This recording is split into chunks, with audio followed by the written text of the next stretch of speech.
I believe that my advice that I would give to younger people or younger generation want to become a leader or want to become a consultant in this field is to really read a lot of books, meet leaders that they want to be like. That's one of my biggest things, is to meet people that you want to be like.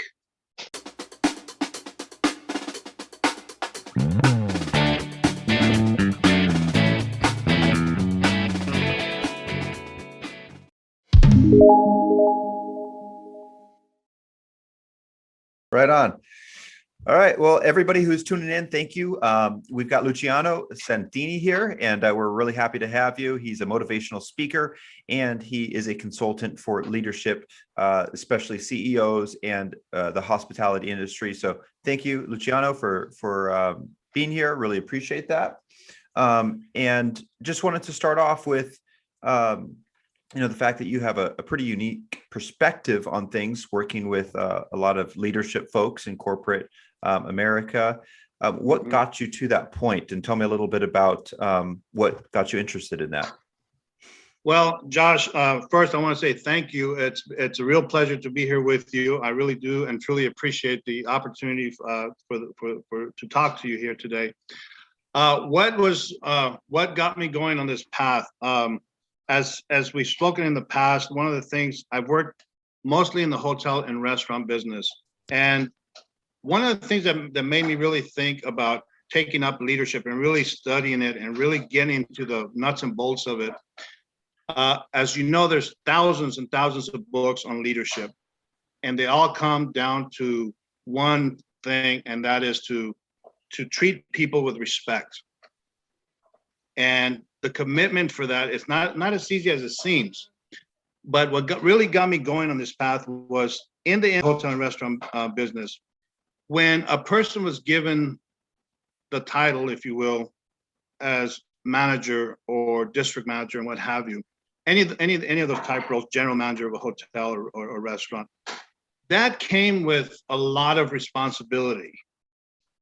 And one of the things that I found during my tenure in some of those positions was that a lot of the people that I worked with that were given those positions did not actually came with those characteristics or those behaviors. And what I found was that in meetings, when they were talking to their staff or other people below their status, was more of, I am your boss, I am the leader, I am always right, no matter what. And that got me to think, as I visited some of these places where they actually managed and they were supposed to be leading people, I found that most people that worked for those type of people were that they only did enough to keep them off their back. They never went out of their way to really help a client, to really help people. It was just strange to watch this. But when you were in a meeting with the leaders, or these what I call so-called leaders, it was like totally different. Nothing was ever wrong. Everything was perfect. And so it got me thinking, it's like, I have to study this more and see what it's really, what keeps these people motivated, and why do they continue doing the things that they're doing? So I started studying leadership in depth. I started interviewing people, and I found that a lot of these people were just they lacked these skill sets, not because they wanted to or any fault of their own, but it was because when they got that position, the people that gave them that position forgot to actually teach them how to lead. And so it became an issue more and more as I got higher and higher in positions, because then I was able to make changes across the board in those type of positions. And so what I did, and this is a true story, what I did was, when I got to, I climbed the ladder up to a director of relationships, or a director of client relations. And that gave me the opportunity to really get to see and understand the upper echelon of people that really ran the operations and what have you. And I got to see how they really worked. And what I found was that most of these guys were either owners, sons of owners, daughters of owners, or they climbed the ladder because of their friends or what have you relationship. A lot of nepotism, if you will. And one of the things, I remember being the director of food and beverage, and I had my other managers or general managers of restaurants, and I would call them up and say, hey, you know, how's everything going? How's your customer service happening? And they would say, oh, everything's great, no issues. And then I'm looking at the numbers and I'm like, well, something's happening because the numbers aren't there. So, you know, what else can you tell me? No, everything's fine, you know, and then and obviously I would highlight the issues and they would kind of look at them and say, oh yeah, this is what we're going to do. We're going to do this and do that. So I said, all right. So what I started doing is I actually started going into these places, into the restaurants, into the hotels. And I actually started talking, I would talk to, for example, in a hotel, I would talk to not just the managers, but I would go all the way down to the maintenance person. I would talk to the housekeepers. And believe it or not, that's when I started seeing the real issues of what was going on and the problems. And that's what really started allowing me to go on this path of leadership, because, you know, there's the truth, there's their truth, there's the other person's truth, and then in the middle is the real truth. And that was my focus, to get to the real truth of why we're having so many issues and what have you. And so once I started figuring out what these people are doing, and they were just basically just covering each other up, you know, manager to manager, they would just cover each other up.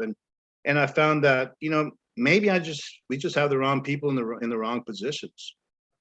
And so we started making changes slowly, and things started getting better and better and better. I mean, there was times when I would literally have to run a hotel because I didn't have anybody else. I didn't have a manager or to do that. And what went really well eventually started changing, slowly changing. People's attitudes started changing because, number one, they're being respected, they're being listened to. Then when somebody wasn't just barking orders at them, and that's what, unfortunately, that's what you see a lot of in organizations today. And one of the things that one of my mentors, when I was going through the university, he had his own restaurants, and he was a professor. So he took me to one of his restaurants in the middle of the day, and this was at lunchtime, and it was hopping, man, it was jumping. So, you know, I'm seeing all these people running around. I was like, well, can we help them out? You know, I said, no. He would be like, no. I want you to sit here with me at this table and let's see what happens. I said, okay. So we're sitting there and, you know, see everybody running around. And he said, you see, he goes, when you can sit down and have a conversation with someone and not worry about your operation, you're doing your job. If you have to get up every 10 minutes, every 5 minutes to help or put out a fire, then something's wrong in your organization and you need to change it. Because eventually, if you don't, your doors will close. And that's always stuck in my mind, especially for restaurant owners or people that own hotels or work in the hotel business. You have to be able to respect people. And that's what took me on this path into leadership and really learning the nuts and bolts of leadership and what it takes to be what I call a true leader. You know, you can call yourself a leader because you have a position, because you're making the big money, if that's what makes you feel good. But when you get down to it, you know, are you really a real leader? And those are questions that sometimes we have to ask ourselves and be true to ourselves, you know, because if you're lying to yourself, then you're never going to learn or grow. And that's what took me into that type of path, into the leadership path. You make an interesting point in regards to the to getting the right kind of information, right? Because you can only work with the kind of information that you're given. So if you go to leadership and they say, hey, everything's good, or this is the problem, but when in reality, maybe that's not the problem, But if you go to all stratospheres of leadership, and then also the I guess you could almost use in military terms, kind of the technicians, the people who are highly skilled in a particular area. It could be the food prep, it could be the housekeepers, the people kind of making the machine continue to operate, and the leadership maybe offering kind of maybe the softer skills or the more big picture skills, or whatever that leadership is tasked with. You really need to go to the source and get a wide perspective. Like you said, the truth kind of is in the middle, right?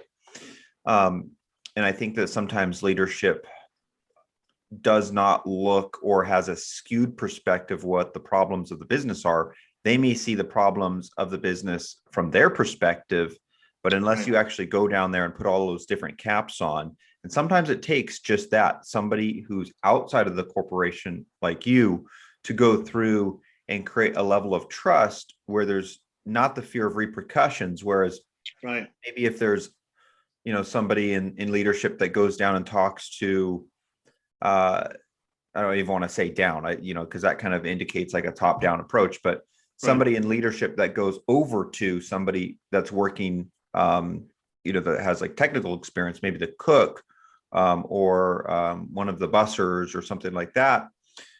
They have that fear sometimes of saying, hey, this is the problem. And then they don't want to be the bearer of bad news. So maybe that person will face repercussions. Oh, you said that thing about this person and whatnot.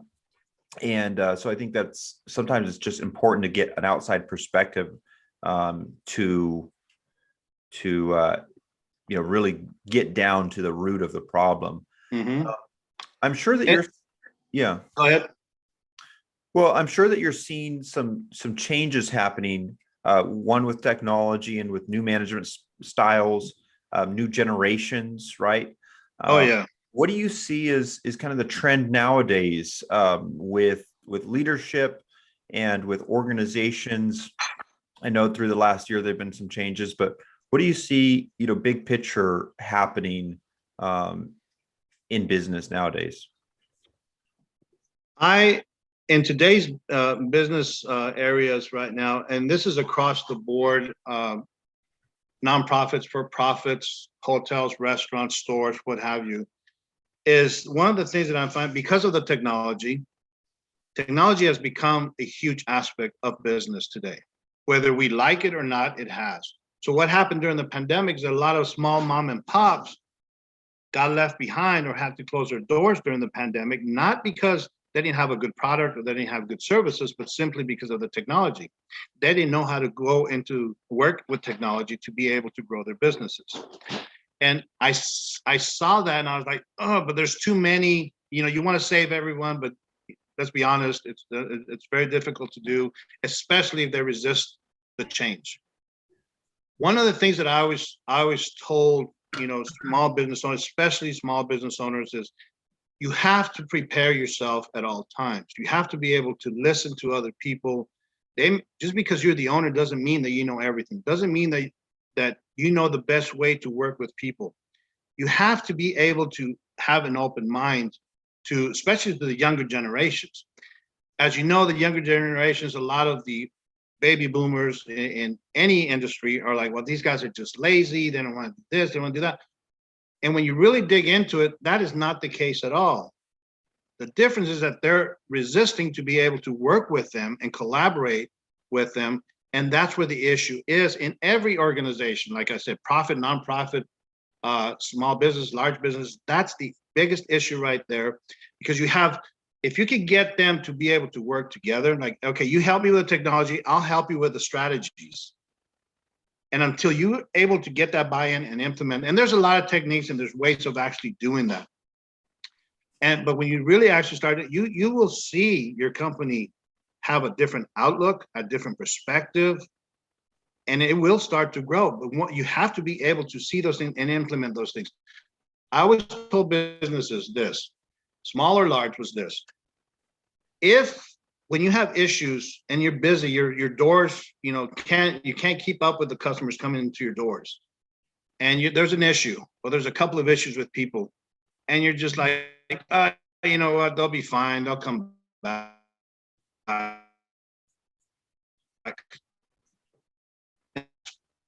Great. And you're a owner because you have business jumping in, coming into your doors all the time. And it's like, wow, he must be doing. But what happens when those people, or that great owner, or that great leader, what happens now? You know, do you stay behind? What happens? Where's your, all those people are coming back. They're not walking in through that door because you know why? Because you never took care of those issues that were happening when you were busy. Because if you had taken care of those issues back then, those people would be coming back, but now they don't. And then again, with technology, you know, in the old days, I mean, it still holds truth. You know, it takes you 20 years to create a good relationship. It also takes a long time to create your brand. But how long does it take to disappear? One wrong turn, one mistake, because at the end of the day, whether you're extremely wealthy or not, the one thing people will remember is the mistake. And there goes your brand that took you 20 years to create. It's really that simple, and it's that easy for that to happen. So especially now with technology, in the old days, it was like, well, you treat a customer right, that person is going to go tell 10 people, and that person is going to tell another 10, and blah, blah, blah, it'll grow exponentially. What happens now with media? It takes 1 second and 1 million people know about you. So you really have to be able to understand and listen to people and keep up with the technology and be able to listen to those young generations, because they're the ones, honestly, believe it or not, they're going to be signing those paychecks someday. Whether we like it or not, it's going to happen, you know? So I think that's the biggest thing is to be able to collaborate with the younger generations, especially if you have a good business. You got to be able to make that change. You offered an interesting perspective as far as brand, and I think even more so nowadays, branding, especially personal branding, is important because it gives us the opportunity to travel around the world, travel around the country. I'm sure you've been many different places in your career, and you've built up a brand.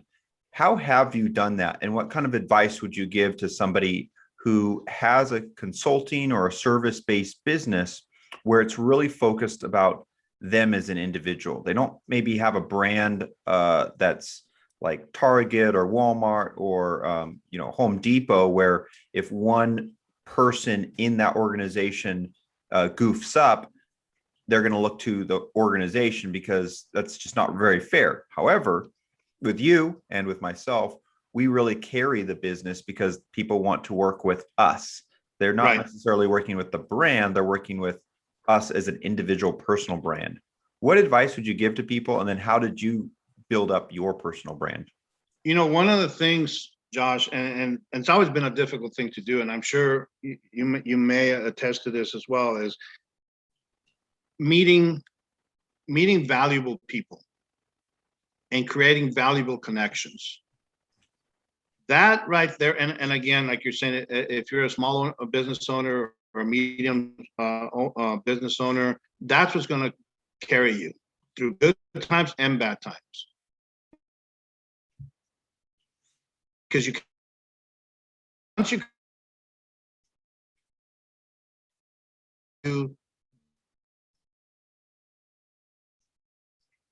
can always reach out to those people.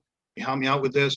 So the important thing is meeting with real people who actually want to help you, meeting and when those people are actually adding value to you and you adding value to them, that's what's going to carry you. Believe it or not, that has helped me immensely in just building those connections with people that I can reach out to. Like I even now, most of my connections, or some of my connections, know that I had this accident and this stuff, but they still call me and say, hey, can you do a 20-minute or a half-hour Zoom call for my staff on crucial conversations, on customer engagements, on leadership, on management, on time management.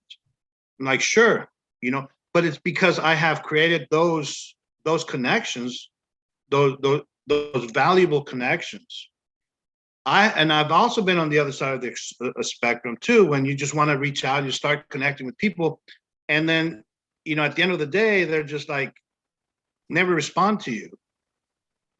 And those are you need to differentiate those type of connections and get rid of them, or don't hang out with them.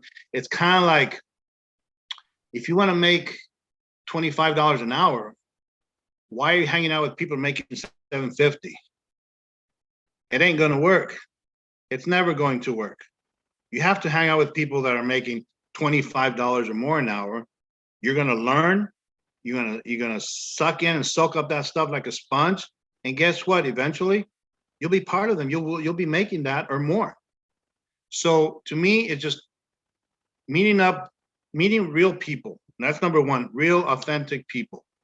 People that aren't going to BS you, people that are really going to add value to you as a person and your mind to be able to grow.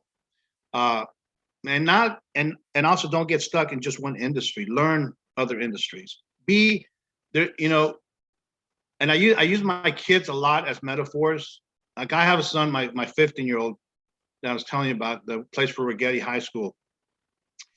He is a great outfielder. I mean, a great outfielder. He also plays first. He can play any position. And on top of that, he's also a switch hitter. He's a complete package. Okay. But I always ask him, and then he started playing football. And he loves football. So I asked him, what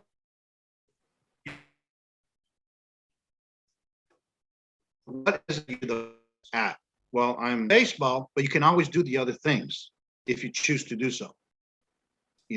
And the same thing goes with business and meeting people. Meet the right people. It's okay to know a lot of people, but stick with the ones that actually add value to you. And a lot of mistakes are made where I hate to say it, but look at LinkedIn. I have 500 plus connections. Yeah, well, how many of those people do you actually know? Facebook, another one.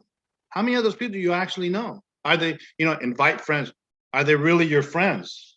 Or are they just people that wanted to be your friends because of your business or what have you? Are they really adding value to you?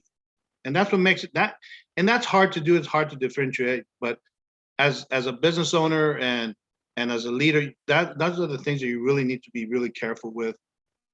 People that add value to you, that are really going to help you with your business, or you can always reach out. Hey, Josh, I'm looking for a house, or can you help me out of this? What do you think I should go with? Those are the type of connections that you actually want, So I hope that answers that question. Yeah, you make an interesting point, and it's what I've said to a lot of younger people who have come up to me and asked me through my meetups and what I do. And the first focus, I think, should be on adding value and drilling deep instead of broad. Broad can be really good in some cases, but if you really drill deep into with somebody's relationship and you add value, and it could be something different, maybe you offer value professionally as a consultant or as a motivational speaker, whatever your skill package set is that you have to offer, to offer in exchange for some kind of monetary compensation. But I'm sure that you've built out connections probably just by introducing other businesses or business leaders to each other. They've said, yes. Hey, can you, maybe we don't need to use your services right now, but can you connect me up to this person? And then maybe you do that, and then lo and behold, you're just a value adder. And so I think when you focus on that value add first of meeting valuable people and having something to offer. Don't just be a barnacle, right? A barnacle to their program. Right. Think, how can I add value to them? What's important to them? And a big part of it is, maybe connecting them to other quality people. So you're that person that is a go-to in the node of networking. And then before you know it, they're going to be calling you up and saying, Mr. Santini, I need help with, this class, this consultation, this, this outreach. Is that something that you provide? And then all of a sudden you're right there saying, hey, that's absolutely something I could take care of. And you've invested into it. And I think that with technology, we're having a great dialogue here, but we met in person, but initially, it was online, then in person, now online, and having that interaction to where it's not just all online, or that it's not all, it's got to be a mix of things. And so I would encourage anybody who's starting out their personal brand of just, getting out there and adding value to people. And then what would your advice be to, young people that maybe want to get into the kind of field that you've gotten into? I know that you have your PhD, right? Yes. What were kind of the paths that you took, and what advice would you give to younger people, maybe if they wanted to walk in your shoes or follow in your footsteps? Leadership is one of those things. That's a good question. That's a really good question. I believe that my advice that I would give to younger people or younger generation who want to become a leader or want to become a consultant in this field is to really read a lot of books, meet leaders that they want to be like. That's one of my biggest things, is to meet people that you want to be like. I'll give you an example. I met Rohit Talwar. I don't know if you ever heard of him. He's a futurist. He's out of the UK, out of the England, and he came down here. And for the last couple of years, I had wanting to meet this guy. And I thought, I'm just going to send him a letter. The worst he can say is no, So when he came down here, I sent him the letter, and he had a tour coming out here in LA at the Coliseum. And he was talking about the future, what the future looked like, the technology and all this stuff. And I go, I'm just going to send him a letter, see what he says. So I sent him a letter. He must have found it interesting, because he said, well, I'm going to be here on this date. If you're there at this time to this time, I'll give you an hour of my time. So I said, awesome. So I went, I met him, and the guy's just an incredible human being. He talks about the future. He talks about kind of like the same question you just asked me is like, what advice, because my thing was, what advice would I give to small businesses, or new leadership? And he said that both of those are going to look so different because of the technology coming our way. I mean, look where the money, look at the money situation. Pretty soon it's going to be cards with crypto only. I mean, who knows? That's what he talked about. That's what the future looks like. And you and I don't know, like, you watch cartoons, and from the, like, I'll give you an example. Like, I watched the Batman Beyond. You'll see some of those guys with cards and crypto, I'm like, wow, and it's already here. So those type of things. So for somebody, what advice would I give them is to meet people that they admire, talk to people, ask for a mentorship. Don't be afraid to ask. The most they can say is no. So if that's the case, and then just look for somebody else. It's almost like a salesman. You go to make a sale, they reject you. You got to have that rhino skin. No. Somebody eventually is going to say, why not? I'll be more than happy. Somebody will be honored to do that for you and help you and teach you and walk you and guide you, So that's my advice, is to find people that you want to be like, read a lot of books. I mean, just because you can't find a life mentor doesn't mean like a Benjamin Franklin can't be your mentor, or a John F. Kennedy can't be your mentor. You know, a Gandhi can't be your mentor. There's all kinds of, you just have to get yourself into that mindset to be able to do that. One of my favorites, and this is where, and I had a hard time finding mentors. I'm not going to sit here and tell you, oh, you know, I just called them up and they say, you know, it was, like I said, I asked a lot of people, and some people say, sure. Other people said, no. You know, ask people that you want to be like, and just ask. It's not going to hurt anything. It's not going to hurt you. Matter of fact, they may look at you like, wow, this kid or this guy has moxie, or this girl has moxie. You know, let me just go ahead and help her or help him. Why not?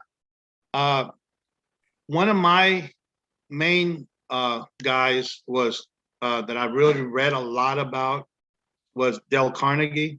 Mm. Benjamin Franklin was I love Benjamin Franklin. To me, that guy was like phenomenal, and everything that he did.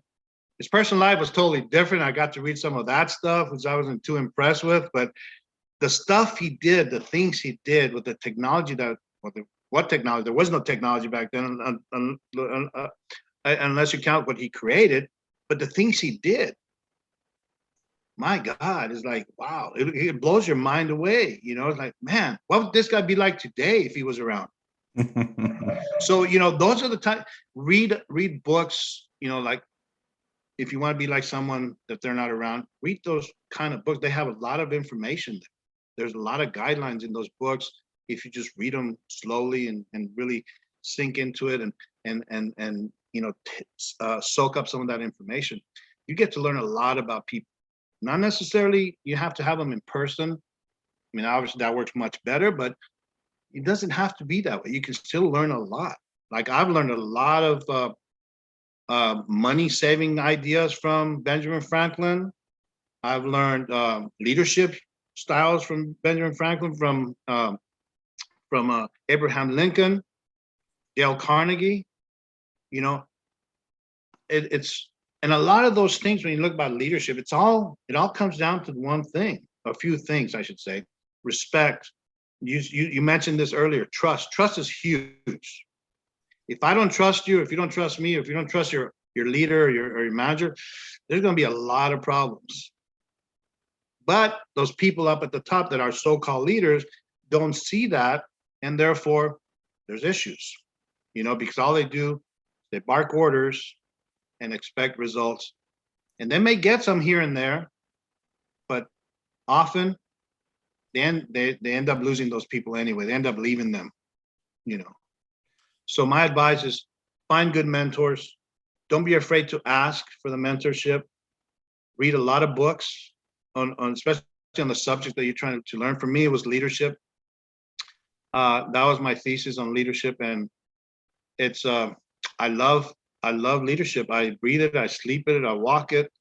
It's one of those things where it's an art and it's a science. It's not a word that you can just throw around. And you see in a lot of organizations, so who's your leader? Oh, this guy just got promoted, or this woman just got promoted. Oh, really? How many years of how many people has she led? Oh no, she used to be an accountant. Now she's, dealing with this corporation. Wow. Well, and that's the problem, is a lot of people in top organizations or even smaller organizations, what they do is, because this person was a great accountant, oh, let's put him in a leadership role to run the organization. Well, he or she was great at being an accountant, but he or she has no idea how to lead people. And there's the issue. Mm. And a lot of people miss that, believe it or not. I don't know if you've ever seen it, but I've seen it. I see it all the time. Yeah. I think you have a good insight on things that I think it's important, especially as we're, with technology and we get to see, seeing each other's lives. It's not as much leadership is here, labor is here. There's more mixture as far as getting a view into each life and getting the perspective and the communication. Yes. We're about out of time. I really appreciate you joining. Any last words that you'd like to share before we go? I talk about the Evan style leadership, new style that I've developed. And actually, I put that, I came up with that because watching my younger son play baseball, just to watching him, the way he's 12 years old, and the way he would go out there and play. He's playing with 13 and 14-year-old kids, and believe it or not, he actually leads them. He like, hey, we got one out, we got to do this, and to watch him be able to do that, I was like, wow, they respect him. Being a 12-year-old is amazing to watch this. And to me, I asked him one day, I said, what is it? What is it about that? He says, I don't know. I just like talking to people. If somebody needs help, I help them. If they need my bat, I give them my bat.